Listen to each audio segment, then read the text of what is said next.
जय श्री कृष्ण। माघ का महीना आरंभ हो गया है। माघ के महीने को पहले माद का महीना बोलते थे, जो कि बाद में परिवर्तित होकर माघ हो गया। माद शब्द का संबंध श्री कृष्ण के एक स्वरूप माधव से है। इस महीने को अत्यंत पवित्र माना जाता है और इस महीने में ढेर सारे धार्मिक पर्व आते हैं। साथ ही प्रकृति भी बहुत अनुकूल होने लगती है। इसी महीने में संगम पर कल्पवास भी किया जाता है, जिससे व्यक्ति शरीर और आत्मा से नवीन हो जाता है। ऐसी मान्यता है कि माघ के महीने में सामान्य जल भी गंगा जल के समान पवित्र हो जाता है। तभी तो इस पवित्र महीने में तीर्थ स्थान, सूर्य देव, माँ गंगा, श्री हरि विष्णु और श्री कृष्ण की पूजा का विशेष महत्व है। माघ के महीने में पवित्र नदी में आस्था की डुबकी लगाने की परंपरा है और माघ में संगम पर कल्पवास करने की परंपरा है। पौराणिक कथा के अनुसार इसी माह में गौतम ऋषि के श्राप से मुक्त होने के लिए इंद्रदेव ने गंगा स्नान किया था, जिसके फलस्वरूप वो पाप मुक्त हो गए थे। आइए माघ माह की कथा शुरू करने से पहले माघ माह के नियम जान लेते हैं। माघ माह में खान पान से लेकर जीवनचर्या को लेकर भी खास नियम हैं। जानकारों की माने तो इस महीने अपनी जीवनचर्या में कुछ बदलाव लाकर आप अपनी तमाम समस्याओं से छुटकारा पा सकते हैं। कहते हैं माघ के महीने में हल्का भोजन करना चाहिए। पूरे दिन एक समय भोजन किया जाए तो आरोग्य की प्राप्ति होती है। माघ मास में तिल और गुड़ का प्रयोग अत्यंत लाभकारी माना गया है। इन दोनों चीजों से स्नान, दान, भोजन में इनका सेवन करना उत्तम फल प्रदान करता है। गर्म पानी को धीरे धीरे छोड़कर सामान्य जल से स्नान आरंभ कर देना चाहिए। हिंदू पंचांग के इस 11वें महीने के महत्व के बारे में भी सुन लेते हैं। पद्म पुराण के अनुसार माघ महीने में संगम तट पर कल्पवास का महत्व है। प्रयागराज में संगम पर ब्रह्मा, विष्णु, महादेव, रुद्र और आदित्य देव गमन करते हैं। पुराणों में बताया गया है कि माघ मास के स्नान को नारायण की सिद्धि का सुगम मार्ग बतलाते हैं। महाभारत के अनुशासन पर्व के अनुसार तो माघ में प्रयागराज में 3,10,00,000 तीर्थों का समागम होता है। माघ में तिल, गुड़ व ऊनी वस्त्र दान दे देने से कार्य क्षेत्र में सफलता मिलती है और विवादों में जीत हासिल होती है। विष्णु धर्म सूत्र शास्त्र ने माघ महीने में बहते जल में सूर्योदय से पहले स्नान करना श्रेष्ठ बताया है। माघ मास में भगवान विष्णु के मधुसूदन स्वरूप की पूजा का शास्त्र आदेश देते हैं। मधुसूदन भगवान कृष्ण का ही एक नाम है, जिन्होंने मधु नाम के राक्षस का वध किया था। माघ के महीने में भगवान मधुसूदन को मगध के लड्डू का भोग लगाकर ब्राह्मण को दान दिया जाता है। माघ के महीने में भगवान श्री कृष्ण की काले तिलों से पूजा करने से शनि ग्रह के कुप्रभावों से छुटकारा मिलता है और माघ के महीने में माता सरस्वती की काले तिलों से पूजा करने से राहु के दोषों से मुक्ति मिलती है और काले तिलों से पितृ तर्पण करने से पितृदोष से मुक्ति मिलती है। आइए इस महीने का एक महा उपाय भी जान लेते हैं। भगवान श्री कृष्ण का पंचो उपचार पूजा करने से जीवन के सभी कष्ट दूर हो जाते हैं। इस माह में भगवान कृष्ण के इस मंत्र का ओम श्री नाथाय नमः इसका जाप करें, जिससे कि आपका भूत भविष्य व वर्तमान सुधर जाएगा। और महा उपाय के हेतु भगवान श्री कृष्ण पर 8 मुट्ठी काले तिल चढ़ाकर जल में प्रवाह करें। आइए माघ मास में हम श्री कृष्ण भगवान के ही चरित्र का वर्णन करते हुए उनकी ही जीवन लीलाओं का वर्णन करते हैं। यह अध्याय श्री विष्णु पुराण के 5वें अंश से लिए गए हैं, जिसमें कि यदुवंश का वर्णन व कृष्ण जीवन लीला का संपूर्ण विवरण दिया हुआ है और हम रोजाना अध्याय दर अध्याय आपके सामने प्रस्तुत करेंगे। और श्री कृष्ण और उनके भक्त की एक कथा भी आपके सामने प्रस्तुत करेंगे। आशा करते हैं कि आपको हमारी प्रस्तुति अति उत्तम लगेगी और यदि आपको अपने अनुसार कुछ और कथाएं भी सुननी हो तो कृपया हमें कमेंट बॉक्स में अपनी राय अवश्य बताइएगा। तो आइए आज हम श्री कृष्ण और सुदामा जी के एक अति रोचक संवाद से इस कथा का आरंभ करते हैं। इस संवाद का शीर्षक हमने दिया है मित्रता। जैसा कि आप जानते ही हैं भक्तों कि भगवान श्री कृष्ण जी और सुदामा जी का प्रेम अत्यंत गहरा था। प्रेम भी इतना था कि अक्सर प्रभु श्री कृष्ण जी सुदामा जी को अपने साथ ही रखते थे। कोई भी काम होता दोनों साथ साथ ही करते। एक दिन दोनों कहीं वन में विचरण करने के लिए गए और रास्ता भटक गए। भटकते हुए दोनों भूखे प्यासे एक पेड़ के नीचे आ पहुँचे, लेकिन उस पेड़ पर एक ही फल लगा था। कृष्ण जी ने घोड़े पर चढ़कर फल को अपने हाथ से तोड़ लिया। उसके बाद श्री कृष्ण जी ने फल के 6 टुकड़े किए और उसका पहला टुकड़ा सुदामा जी को दे दिया। सुदामा जी ने फल का टुकड़ा खाया और बोला, बहुत स्वादिष्ट, ऐसा फल कभी नहीं खाया, एक टुकड़ा और दे दे मित्र। दूसरा टुकड़ा भी सुदामा जी को मिल गया। उसके बाद सुदामा जी ने एक टुकड़ा और मांग लिया श्री कृष्ण जी से। इसी तरह करते करते सुदामा जी ने 5 टुकड़े मांगकर खा लिए। तब सुदामा जी ने आखिरी टुकड़ा मांगा तो श्री कृष्ण जी ने कहा, अरे यह तो सीमा से बाहर है मित्र, आखिर मैं भी तो भूखा हूँ।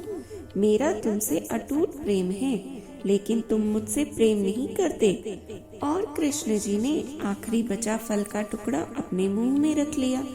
मुंह में रखते ही कृष्ण जी ने उसे उगल दिया, क्योंकि वह अत्यंत कड़वा था। तब कृष्ण जी ने कहा, अरे तू पागल तो नहीं, इतना कड़वा फल कैसे खा गए? सुदामा जी ने उत्तर दिया, जिन हाथों से मुझे हमेशा बहुत मीठे फल खाने को मिले, आज एक कड़वे फल की शिकायत मैं कैसे कर पाता मित्र। सब टुकड़े इसीलिए लेता गया ताकि आपको पता ही न चले कि फल अत्यंत कड़वा है। साथ ही मेरी ये भी मंशा थी कि आपको ये कड़वा फल खाना ही ना पड़े। यह सुनकर भगवान श्री कृष्ण जी ने सुदामा जी को अपने गले से लगा लिया। मित्रता तो त्याग एवं प्रेम में ही सच्ची होती है। जहाँ सच्ची मित्रता होती है वहाँ संदेह नहीं होता। ऐसी मनोवृत्ति का निर्माण सदाचार युक्त आचरण, सत्व गुण युक्त आहार से ही संभव है। तो आइए इस प्यारे से संवाद को सुनने के पश्चात हम कृष्ण चरित्र की कथा का आरंभ करते हैं। भवानी शंकरो वंदे श्रद्धा विश्वास रूपिणो, या भयां विना न पश्यन्ति सिद्धाः स्वान्तः स्थमीश्वरम्।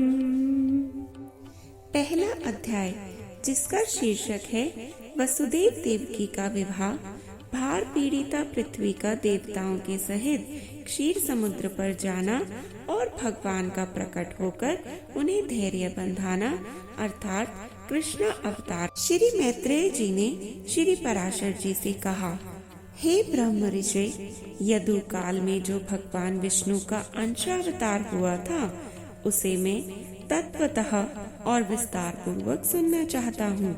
हे मुने, भगवान पुरुषोत्तम ने अपने अंशांश से पृथ्वी पर अवतीर्ण होकर जो जो कर्म किए थे उन सब का आप कृपया मुझसे वर्णन कीजिए। श्री पराशर जी बोले, हे मैत्रेय, तुमने मुझसे जो पूछा है वह संसार में परम मंगलकारी भगवान विष्णु के अंशावतार का चरित्र सुनो। महामुने, पूर्व काल में देवक की महाभाग्यशालिनी पुत्री देवी स्वरूपा देवकी के साथ वसुदेव जी ने विवाह किया। वसुदेव और देवकी के वैवाहिक संबंध होने के अनंतर अर्थात विदा होते समय भोजन नंदन कंस सारथी बनकर उन दोनों का मांगलिक रथ हाँकने लगा।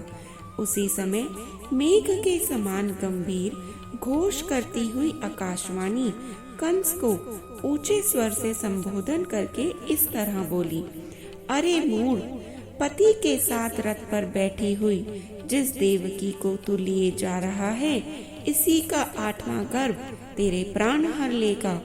श्री पराशर जी बोले, यह सुनते ही महाबली कंस म्यान से खड्ग निकालकर देवकी को मारने के लिए उद्यत हुआ। तब वासुदेव जी इस प्रकार कहने लगे, हे महाभाग, हे अनग, आप देवकी का वध न करें। मैं इसके गर्भ से उत्पन्न हुए सभी बालक आपको सौंप दूंगा। श्री पराशर जी बोले, हे द्विजोतम, तब सत्य के गौरव से कंस ने वसुदेव जी से बहुत अच्छा कह देवकी का वध नहीं किया। इसी समय अत्यंत भार से पीड़ित होकर पृथ्वी गौ का रूप धारण कर सुमेरु पर्वत पर देवताओं के दल में गई। वहां उसने ब्रह्मा जी के सहित समस्त देवताओं को प्रणाम कर खेद पूर्वक करुण स्वर से बोलती हुई अपना सारा वृतांत कह सुनाया। पृथ्वी बोली, जिस प्रकार अग्नि सुवर्ण का तथा सूर्य गौ समूह का परम गुरु है, उसी प्रकार संपूर्ण लोकों के गुरु श्री नारायण मेरे गुरु हैं। वे प्रजापतियों के पति और पूर्वजों के पूर्वज ब्रह्मा जी हैं तथा वे ही कला, काष्ठा, निमेष स्वरूप अव्यक्त मूर्तिमान काल है। हे देवश्रेष्ठ गण, आप सब लोगों का समूह भी उन्हीं का अंश स्वरूप है। आदित्य, मरुदगण, साध्यगण, रुद्र, वसु, अग्नि, पितृगण और अत्रि आदि प्रजापतिगण, ये सब अप्रेम में महात्मा विष्णु के ही रूप हैं। यक्ष, राक्षस, दैत्य, पिशाच, सर्प, दानव, गंधर्व और अप्सरा आदि भी महात्मा विष्णु के ही रूप हैं। ग्रह, नक्षत्र और तारागणों से चित्रित आकाश, अग्नि, जल, वायु, मैं और इंद्रियों के संपूर्ण विषय, यह सारा जगत विष्णु में ही है। तथापि उनके अनेक रूपधारी विष्णु के ये रूप समुद्र की तरंगों के समान रात दिन एक दूसरे के बाध्य बाधक होते रहते हैं। इस समय कालिनी आदि दैत्यगण मृत्युलोक पर अधिकार जमाकर अहरनिश जनता को कलेशित कर रहे हैं। जिस कालिनी को सामर्थ्यवान भगवान विष्णु ने मारा था, इस समय वही उग्रसेन के पुत्र महान असुर कंस के रूप में उत्पन्न हुआ है। अरिष्ट, धेनुक, केशी, प्रलम्ब, नरक, सुंद, बलिका पुत्र, अति भयंकर बानासुर और भी जो महाबलवान दुरात्मा राक्षस राजाओं के घर में उत्पन्न हो गए हैं, उनकी मैं गणना नहीं कर सकती। हे दिव्य मूर्तिधारी देवगण, इस समय मेरे ऊपर महाबलवान और गर्वीले दैत्य राजों की अनेक अक्षोक्षणीय सेनाएं हैं। हे अमरेश्वरों, मैं आप लोगों को यह बतलाए देती हूँ कि अब मैं उनके अत्यंत भार से पीड़ित होकर अपने को धारण करने में सर्वथा असमर्थ हूँ। अतः हे महाभागगण, आप लोग मेरे भार उतारने का अब कोई ऐसा उपाय कीजिए जिससे मैं अत्यंत व्याकुल होकर रसातल को न चली जाऊं। पृथ्वी के इन वाक्यों को सुनकर उसके भार उतारने के विषय में समस्त देवताओं की प्रेरणा से भगवान ब्रह्मा जी ने कहना आरंभ किया। ब्रह्मा जी बोले, हे देवगण, पृथ्वी ने जो कुछ कहा है वह सर्वथा सत्य ही है। वास्तव में मैं, शंकर और आप सब लोग नारायण स्वरूप ही हैं। उनकी जो जो विभूतियां हैं, उनकी परस्पर न्यूनता और अधिकता ही बाध्य और बाधक रूप से रहा करती है। इसीलिए आओ अब हम लोग क्षीर सागर के पवित्र तट पर चलें। वहाँ श्री हरि की आराधना कर यह संपूर्ण वृतांत उनसे निवेदन कर दें। ये विश्व रूप सर्वात्मा सर्वथा संसार के हित के लिए ही अपने शुद्ध सत्वांश से अवतीर्ण होकर पृथ्वी में धर्म की स्थापना करते हैं। श्री पराशर जी बोले, ऐसा कहकर देवताओं के सहित पितामह ब्रह्मा जी वहाँ गए और एकाग्रचित से श्री गरुड़ध्वज भगवान की इस प्रकार स्तुति करने लगे। ब्रह्मा जी बोले, हे वेद वाणी के अगोचर प्रभु, परा और अपरा ये दोनों विद्याएं आप ही हैं। हे नाथ, ये दोनों आप ही के मूर्त और अमूर्त रूप हैं। हे अत्यंत सूक्ष्म, हे विराट स्वरूप, हे सर्व सर्वज्ञ शब्द ब्रह्म और पर ब्रह्म, ये दोनों आप ही ब्रह्म में के ही रूप हैं। आप ही ऋग्वेद, यजुर्वेद, सामवेद और अर्थवेद हैं तथा आप ही शिक्षा, कल्प, निरुक्त, छंद और ज्योतिष शास्त्र हैं। हे प्रभु, हे अधोक्षज, इतिहास, पुराण, व्याकरण, मीमांसा, न्याय और धर्मशास्त्र ये सब भी आप ही हैं। हे आद्यपते, जीवात्मा, परमात्मा, स्थूल, सूक्ष्म, देह तथा उनका कारण अव्यक्त, इन सब के विचार से युक्त जो अंतरात्मा और परमात्मा के स्वरूप का बोधक तत्वमसि वाक्य है, वह भी आपसे भिन्न नहीं है। आप तो अव्यक्त, अनिर्वाच्य, अचिंत्य, नाम वर्ण से रहित, हाथ पांव तथा रूप से हीन, शुद्ध सनातन और पर से भी पर हैं। आप कर्णहीन होकर भी सुनते हैं, नेत्रहीन होकर भी देखते हैं, एक होकर भी अनेक रूपों में प्रकट होते हैं, हस्त और पाद आदि से रहित होकर भी बड़े वेगशाली और ग्रहण करने वाले हैं तथा सबके अवेद्य होकर भी सबको जानने वाले हैं। हे परमात्मन, जिस धीर पुरुष की बुद्धि आपके श्रेष्ठतम रूप से पृथक और कुछ भी नहीं देखती, आपके अणु से भी अणु और दृश्य स्वरूप को देखने वाले उस पुरुष की अत्यंतिक अज्ञान निवृत्ति हो जाती है। आप विश्व के केंद्र और त्रिभुवन के रक्षक हैं। संपूर्ण भूत आप ही में स्थित है तथा जो कुछ भूत, भविष्यत और अणु से भी अणु है, वह सब आप प्रकृति से परे एकमात्र परम पुरुष ही है। आप ही 4 प्रकार का अग्नि होकर संसार को तेज और विभूति दान करते हैं। हे अनंत मूर्ते, आपके नेत्र सब ओर हैं। हे धातः, आप ही त्रिविक्रमा अवतार में तीनों लोकों में अपने 3 पग रखते हैं। हे ईश, जिस प्रकार एक ही अविकारी अग्नि विकृत होकर नाना प्रकार से प्रज्वलित होती है, उसी प्रकार स्वर्गत रूप एक आप ही अनंत रूप धारण कर लेते हैं। एकमात्र जो श्रेष्ठ परम पद है, वह आप ही हैं। ज्ञानी पुरुष ज्ञान दृष्टि से देखे जाने योग्य आपको ही देखा करते हैं।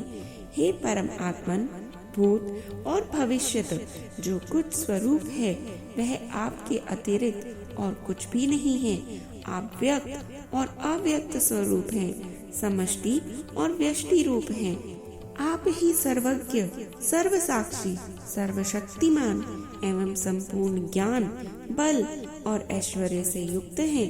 आप ह्रास और वृद्धि से रहित, स्वाधीन, अनादि और जितेंद्रिय हैं तथा आपके अंदर श्रम, तंद्रा, भय, क्रोध और काम आदि नहीं है। आप अनिंद, अप्राप्य, निराधार और अव्याहत गति हैं। आप सबके स्वामी, अन्य ब्रह्मादि के आश्रय तथा सूर्य आदि तेजों के तेज एवं अविनाशी हैं। आप समस्त आवरण शून्य, असहयों के पालक और संपूर्ण महाविभूतियों के आधार हैं।